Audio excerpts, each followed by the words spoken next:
प्रयागराज में आयोजित महाकुंभ 2025 का बुधवार महाशिवरात्रि को आखिरी दिन 13 जनवरी से शुरू हुए आस्था के इस त्रिवेणी संगम में अब तक 61 करोड़ से ज्यादा लोगों ने डुबकी लगाई।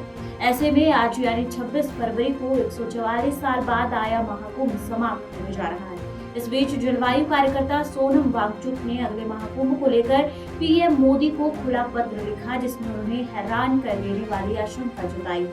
प्रसिद्ध जलवायु कार्यकर्ता और पर्यावरणविद सोनम वांगचुक ने प्रधानमंत्री नरेंद्र मोदी को एक खुला पत्र लिखकर हिमालय के तेजी से पिघलते ग्लेशियरों के संरक्षण की अपील की। उन्होंने चेतावनी दी है कि यदि इस दिशा में ठोस कदम नहीं उठाए गए तो 144 वर्षों के बाद होने वाला अगला महाकुंभ रेत पर आयोजित हो सकता है, क्योंकि देश की प्रमुख नदियां सूख सकती हैं।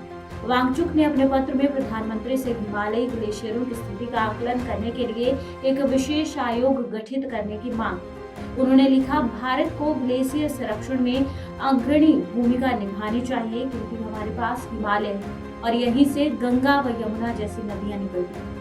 पर्यावरण विशेषज्ञों के अनुसार हिमालय के ग्लेशियर तेजी से पिघल रहे हैं, जिससे गंगा, ब्रह्मपुत्र और सिंधु जैसी नदियां मौसमी जल स्रोतों में बदल सकती हैं।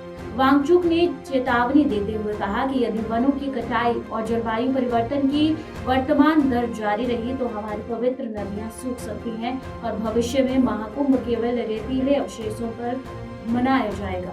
अपने पत्र में वांगचुक ने इस बात पर भी अफसोस जताया कि जमीनी स्तर पर लोगों में इस मुद्दे को लेकर जागरूकता की भारी कमी है। उन्होंने सुझाव दिया कि सरकार को इस दिशा में प्रभावी कदम उठाने चाहिए और स्थानीय समुदायों को जलवायु परिवर्तन के खतरों से अवगत कराना चाहिए। संयुक्त राष्ट्र यूएन ने 2025 को ग्लेशियर संरक्षण का अंतर्राष्ट्रीय वर्ष घोषित किया। वांगचुक ने इस वैश्विक पहल को ध्यान में रखते हुए भारत को ग्लेशियर संरक्षण का नेतृत्व करने की अपील की।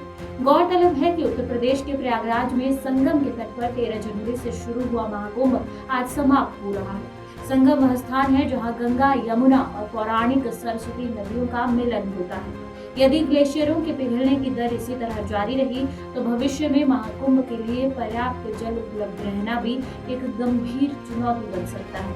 वांगचुक ने प्रधानमंत्री से मुलाकात कर लद्दाख के जलवायु प्रभावित लोगों की ओर से एक बर्फ का टुकड़ा भेंट करने की इच्छा भी जताई, जिससे इस संकट की गंभीरता को उजागर किया जा सके।